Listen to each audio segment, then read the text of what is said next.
大家好，我係新德莉莉，歡迎嚟到我嘅 channel。今日又到分享印度文化嘅小知識俾你哋啦，但係今日個主題咧就比較敏感啲嘅。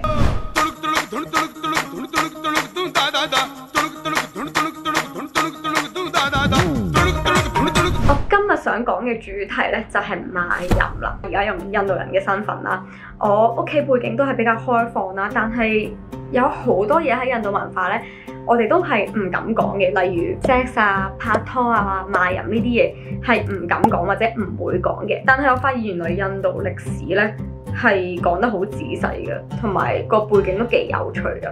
好多時我自己都會覺得啦，印度係好保守㗎，唔會有賣淫呢樣嘢嘅。但係我搜集咗資料之後咧，有好多嘢係令到我大開眼界嘅，所以我都想今條片同大家分享下嘅。喺印度文化入邊，賣淫係一個好老嘅職業，亦都係合法嘅。但係擁有妓院係非法嘅。咁賣淫呢樣嘢咧，喺印度文化入邊都有一個好舊嘅歷史啦，而個故事都幾得意嘅。好耐之前啦，有一班女人，佢哋稱為 Devadasis 嘅意思咧，就係上帝嘅僕人。咁呢班女人咧喺青春期嘅時候咧，就會嫁俾印度任何一間廟啦。之後咧，佢哋就唔可以嫁俾其他人噶啦。咁佢哋可以喺中間同其他男人有長期或者短期嘅關係啦。咁但係佢哋人生就係終身忠於呢間廟噶啦。咁呢班女人喺印度廟會做啲乜嘢呢？佢哋由細到大都會學唔同種嘅音樂啦，唔同種嘅舞式啦，甚至乎係學好多種唔同嘅藝術形式嘅。佢哋係可以學多達64種，我真係覺得佢哋好勁。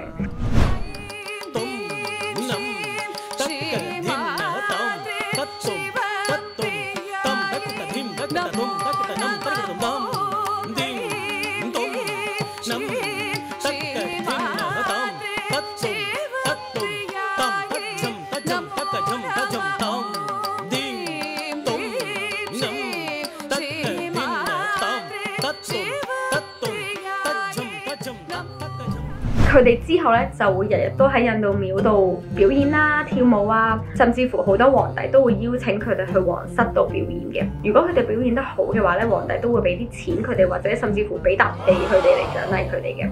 咁佢哋之前喺社會嘅地位係十分高㗎，好多人都好尊重佢哋啦，覺得佢哋好勁啦，而且有好多人都會進行緊啲宗教嘅儀式嘅時候咧，邀請佢哋嚟表演嘅。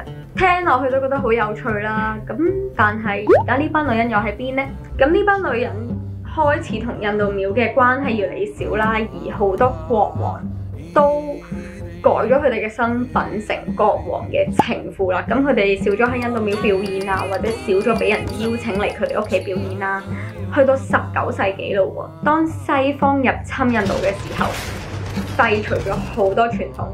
而呢班女人就變咗街頭嘅妓女啦。咁今時今日，印度仲有冇妓女呢？答案係有嘅，就喺印度嘅紅燈區入邊啦。其實我由細到大次次去印度都冇諗過印度係會有紅燈區，因為我又唔會見到啦，印度文化又唔會講啦，屋企人又唔會講啦。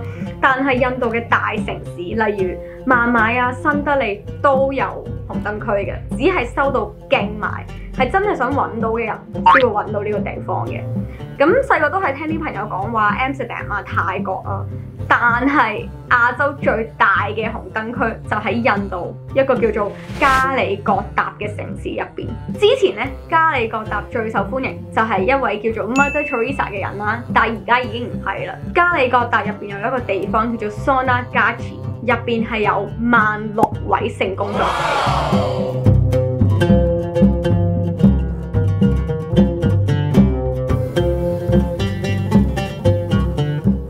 想同大家分享下去過呢個地方啲人嘅經驗啦。咁如果你上 YouTube search 呢個地方咧，全部都係啲比較18以上嘅片啦，同埋啲人係真係好仔細咁樣寫佢哋嘅經歷嘅。咁我都讀咗1、2個故事，想同大家分享下啦。有一個故事我覺得幾搞笑，就係有一個學生佢就同佢3個 friend 一齊去啦，諗住第一次去試下。咁佢哋去到蘇丹加柱呢個地方嘅時候呢，係會有好多年紀比較大嘅女人啦。咁佢哋就係應該負責拉客。咁佢哋咧就拉咗呢3個學生入去一間房度。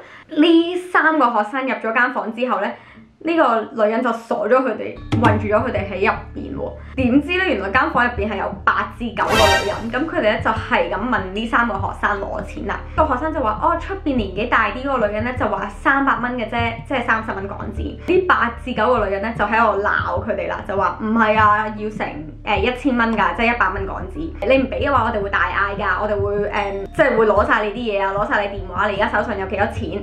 咁就逼呢3個學生，最尾佢哋係嘔咗成1200蚊俾每一個女人嘅，即係120蚊港紙。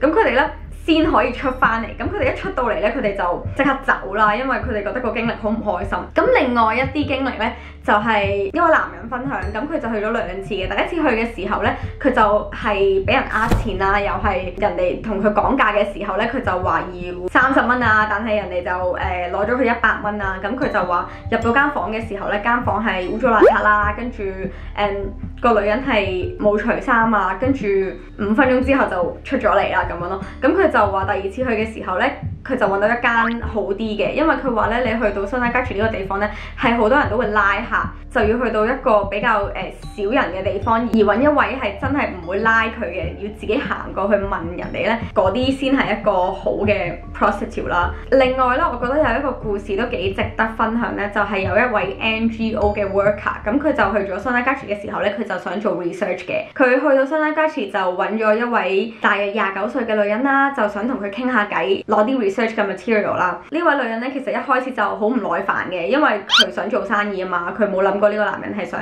做 research 嘅。咁但係咧，當呢位 NGO worker 同佢傾多啲偈啊，問下佢屋企嘅背景啊，問下佢有冇屋企人啊，咁呢位女人又好似 nice 翻啲喎。跟住呢位女人就有同個 NGO worker 分享話，其實佢有一個仔嘅，咁佢做呢行或者做緊呢個生意係因為佢想佢個仔讀一間好啲嘅學校啦，佢唔想佢個仔讀政府學校，因為政府學校佢個仔讀唔到書啦。咁其實咧，佢個仔就而家讀緊一間宿舍嘅，因為佢得一間房，佢又要做生意，咁佢次次做生意嘅時候咧，佢個仔又要離開，所以佢就賺緊錢，令到佢個仔可以讀一間好啲嘅學校，為咗佢個仔而做嘅。咁其實咧，聽完呢個故事之後咧，我都知道其實蘇丹加柱呢個地方係有好多位女人都係為佢哋屋企人啊，或者為咗錢而做啦。但係有好多人都會呃你錢，因為我上 Google 嘅時候咧，係見到好多人俾 tips，即係話你帶錢嘅時候唔好帶多啊。如果你帶多咧，佢哋一定會搶你啲錢啊，或者你一定會俾人呃啊。呢啲故事其實我覺得其他地方都會有嘅。咁好多人都有講過話呢個地方係好危險啦，同埋唔應該去。價錢方面，其實我聽落去都覺得好平，即係由30蚊港紙去到100蚊港紙嘅啫。咁obviously 我唔知道入邊發生咩事啦，因為我都唔想睇啲片，我都係睇啲人嘅經歷而分享俾你哋嘅。When they are just an infant born, right, 1 month or 2 months, they get married to the goddess Selama. Once they become matured, then they go to the temple. Most of the time, the girls, when they dedicate, they do not have a choice because the parents choose for their life. 好多貧窮嘅家庭因為冇錢，所以佢哋都會逼佢哋啲女，大約10歲啊11歲，逼佢哋去紅燈區做嘢啦，因為呢個係佢哋唯一嘅收入來源。之後呢班女仔就變咗冇晒屋企人啦，唔可以翻去自己社區啦，呢個就係佢哋嘅生活模式啦。ಈಗ ರೀ ತಂದೆ ತಾಯಿ ಇರ್ತಾರಿಲ್ರಿ ಸರ, ತಂದೆ ತಾಯಿ ನಮ್ಮನ್ನ ಹಡೆದ ಬೀದಿಯಲ್ಲಿ ಬಿಟ್ಟಂಗೆ ನೋಡ್ರಿ ಸರ. ಆ ಥರ ನಮ್ಮ ದೇವದಾಸಿ ಹೆಣ್ಮಕ್ಳಂದ್ರೆ ಆ ಪರಿಸ್ಥಿತಿ ಇದ್ದಂಗ್ರಿ ಸರ್.咁而家都有好多 NGO 喺印度幫緊佢哋嘅，希望佢哋可以得到啱嘅教育啊，可以出翻去做嘢啊。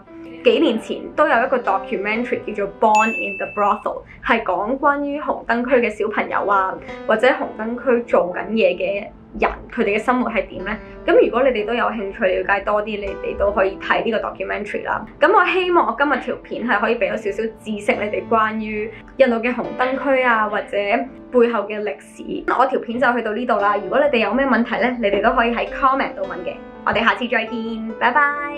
咦，你哋仲未走？走之前記住 comment、like 同 subscribe 我嘅 YouTube channel 啊！下次再見，拜拜。